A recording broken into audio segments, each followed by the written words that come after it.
কিয় কেনেকৈ আৰক্ষীয়ে জেৰাৰ নামত মানসিক শাৰীৰিক নিৰ্যাতন চলাই নেকি আটক কৰা লোকক কেনেকৈ আৰক্ষীৰ জিম্মাত ইমান মানুহৰ মৃত্যু হয় শেহতীয়া এটা খবৰে আচৰিত কৰি তুলিব আপোনাক লোকসভাৰ কক্ষত এটা বিস্ফোৰক তথ্য কেন্দ্ৰীয় চৰকাৰে ৰাজহুৱা কৰিছে যোৱা 2 বছৰত আৰক্ষীৰ জিম্মাত কমেও 4,484 গৰাকী লোকৰ মৃত্যু হৈছে উত্তৰ প্ৰদেশত আৰক্ষীৰ জিম্মাত মৃত্যু হৈছে সৰ্বাধিক লোকৰ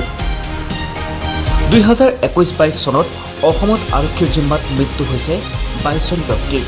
2021-22 বৰ্ষত উত্তৰ প্ৰদেশত আৰক্ষীৰ জিম্মাত মৃত্যু হৈছে সৰ্বাধিক 501 গৰাকী ব্যক্তিৰ কিন্তু কেনেকৈ অমানৱীয় আচৰণ অত্যাচাৰৰ বাবেই মৃত্যুক সাৱটিছে নেকি আসামীয়ে